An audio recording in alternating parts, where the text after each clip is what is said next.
So what are you looking at? Well, what you're looking at right now is a drawing I made.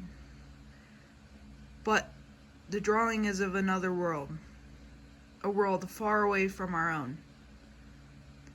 I haven't made a name for the world yet, but maybe it doesn't need one. This is a drawing of a building on the world. In fact, it's the only building on this planet. And this building has one purpose: to keep in house a robotic monster. And that monster's name is the Wavebolt Monster.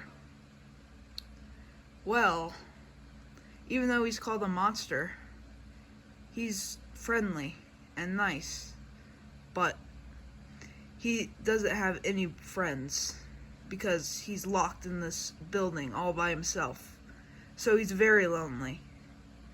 But he was programmed to do one thing and one thing only: to try to contact other life on other planets.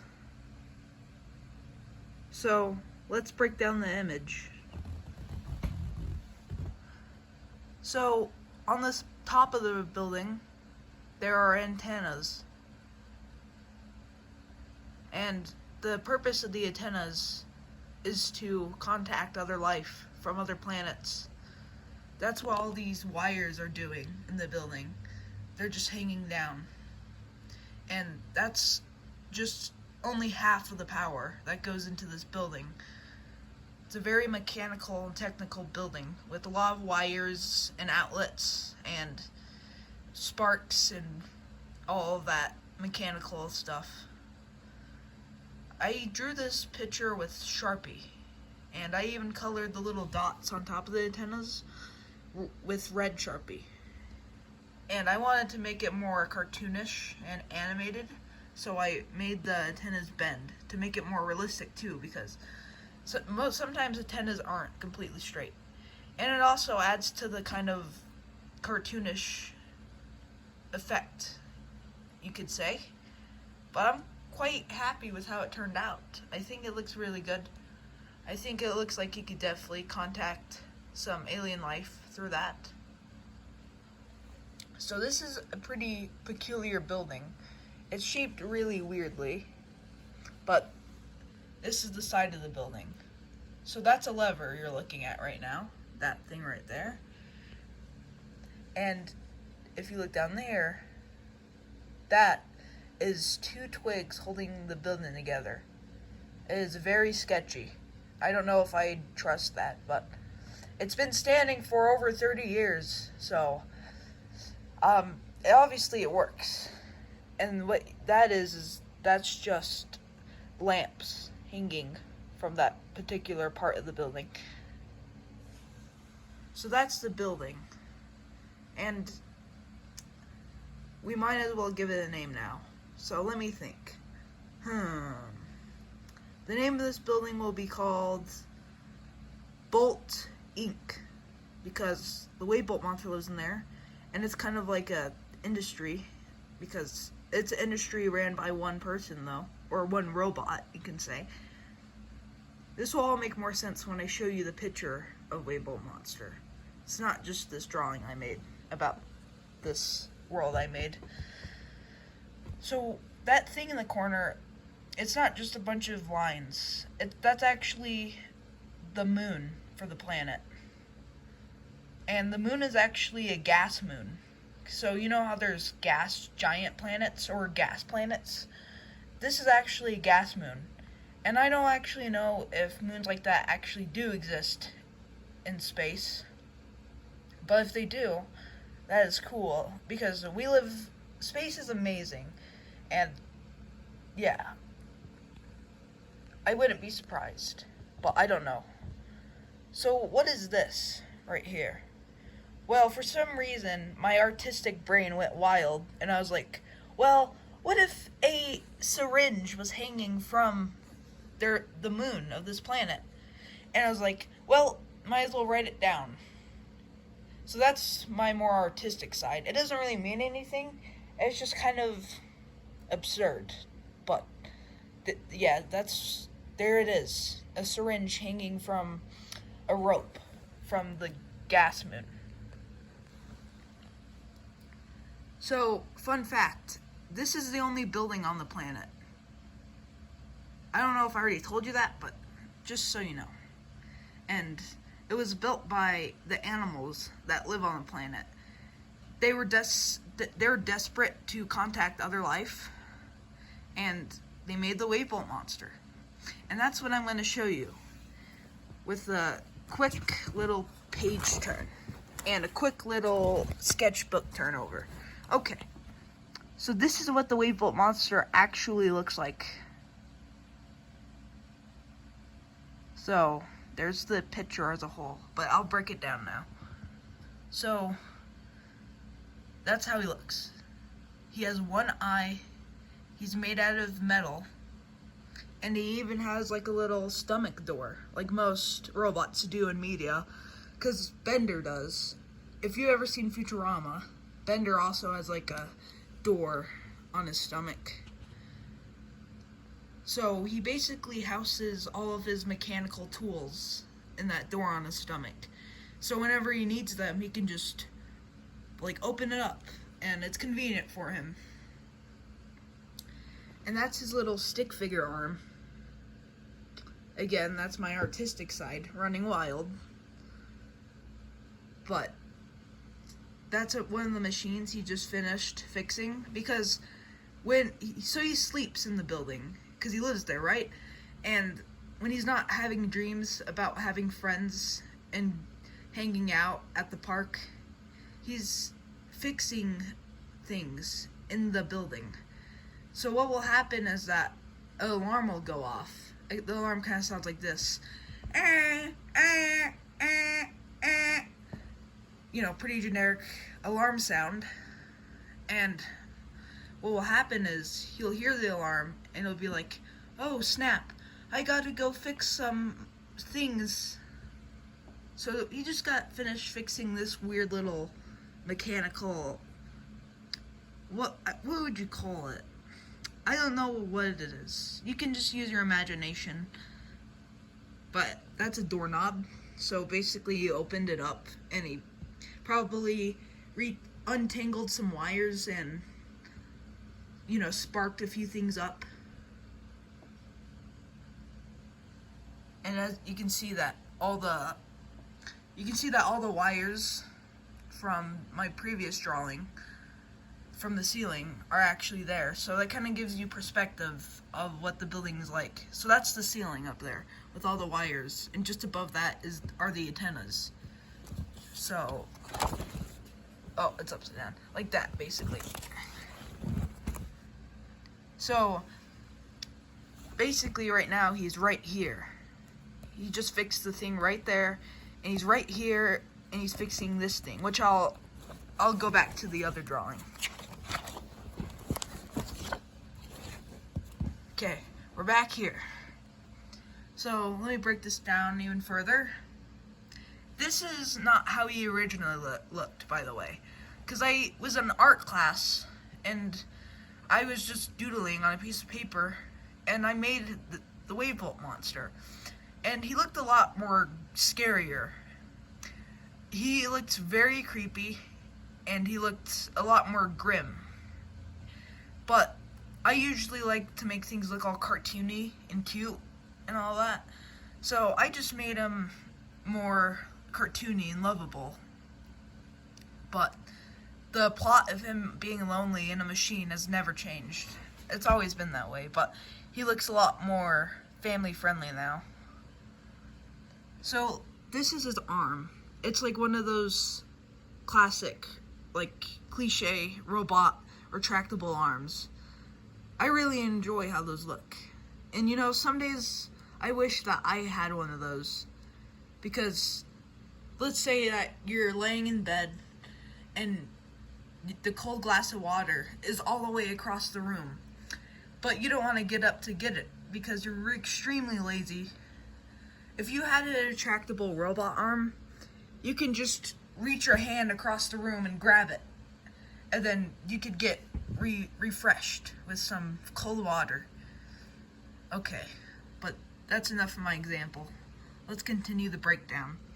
So you can see he's holding what looks to be a really cool looking mechanical futuristic gun.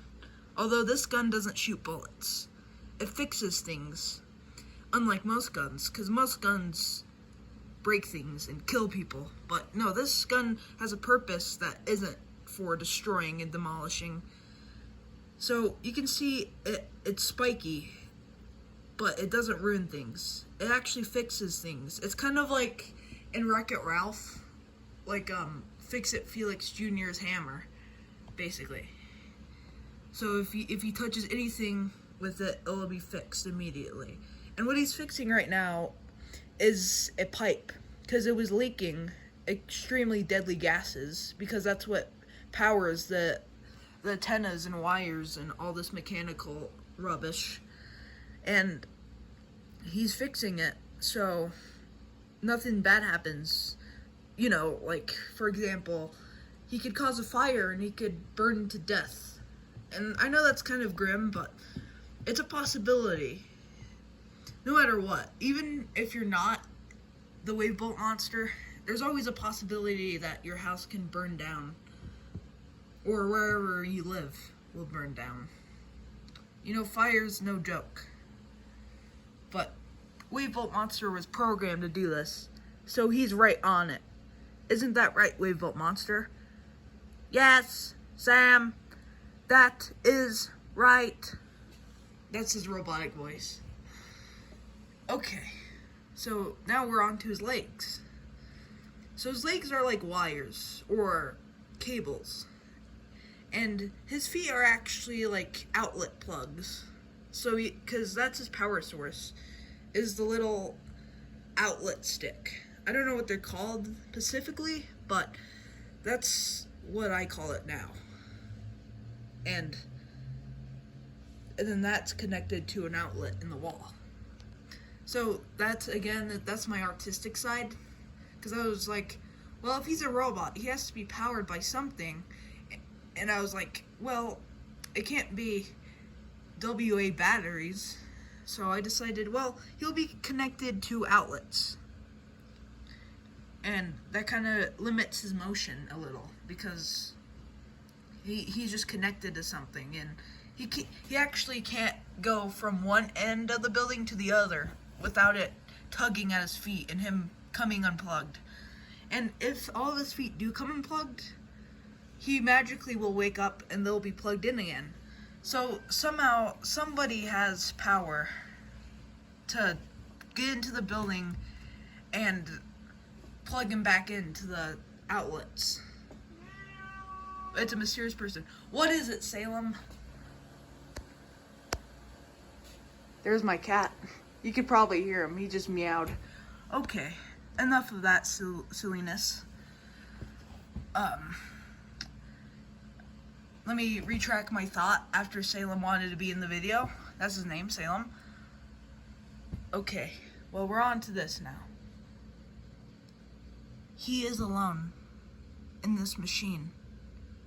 He is an AI stuck on another planet. He has to maintain all the technology. He has never talked or socialized with anyone before.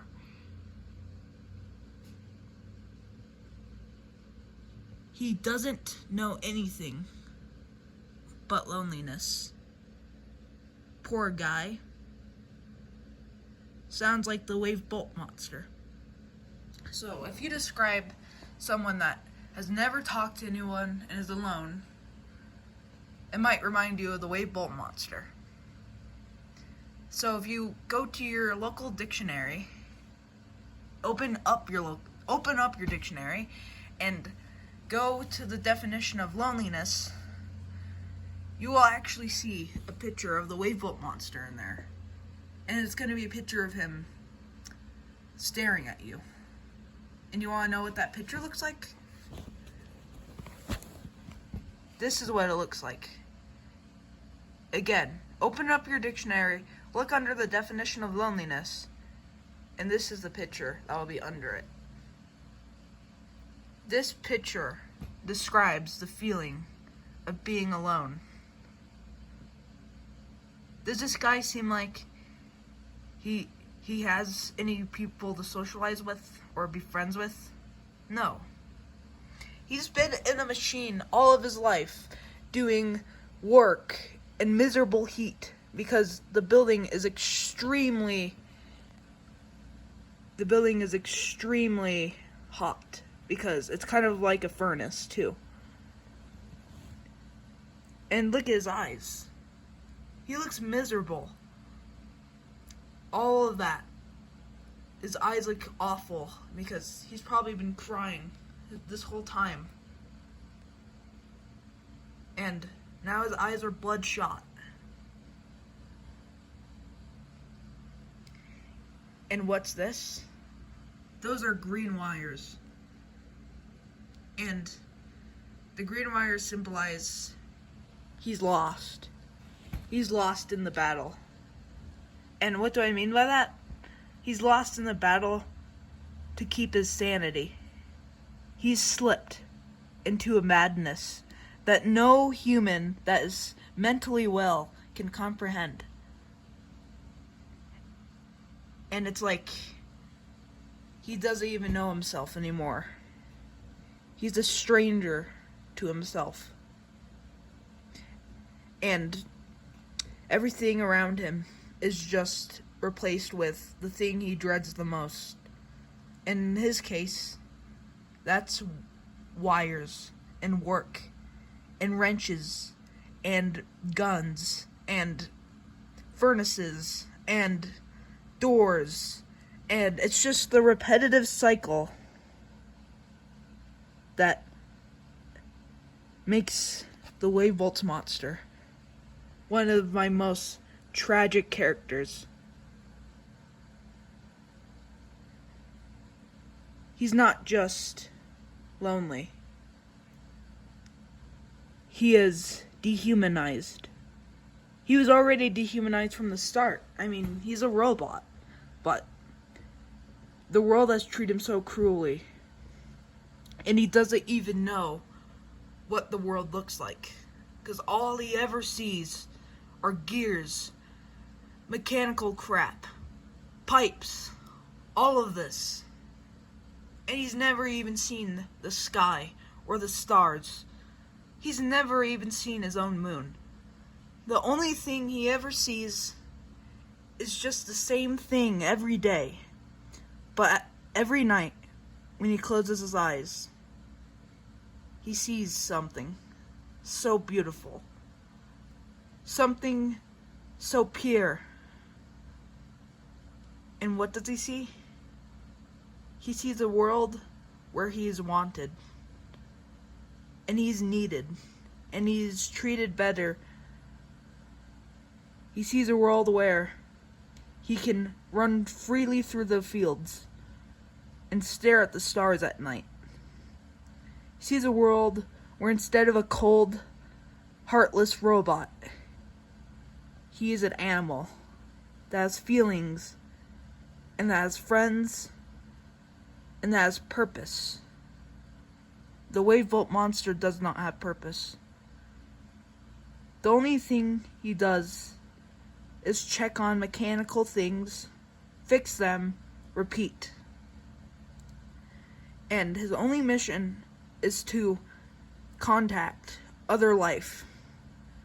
But what's the point of contacting other life if you can't see them? One time, the mechanical monster saw a fly in his base. He saw the fly, and he was like, "Oh, it's a fly. Hello there, Mr. Fly."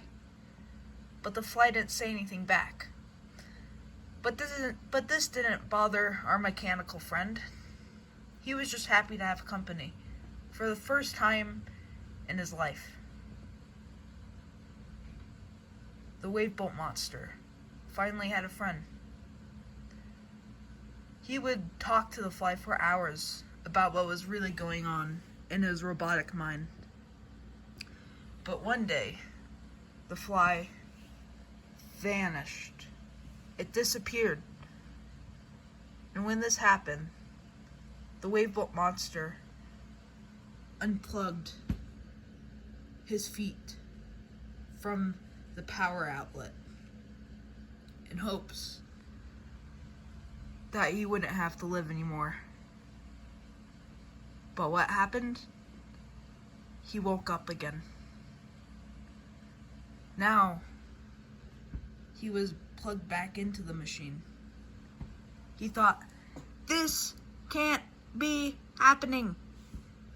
So he unplugged his feet from the machine again. And he did it over and over and over and over again until he gave up on trying. He just accepted his fate. He said to himself, I'm going to be alone forever. I'm going to live in this hot, uncomfortable mechanical mesh forever. And there's nothing I can do. Who knows? Maybe someday something will change.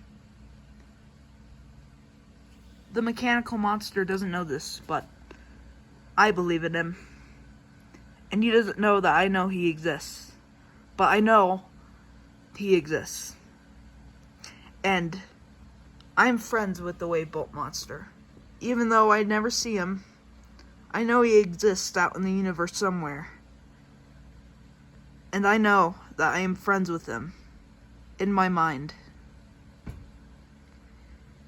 And I wish that the Wavebolt monster won't give up.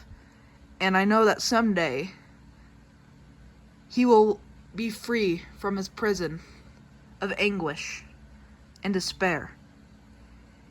Someday he will have friends, and someday he will be able to frolic in the fields.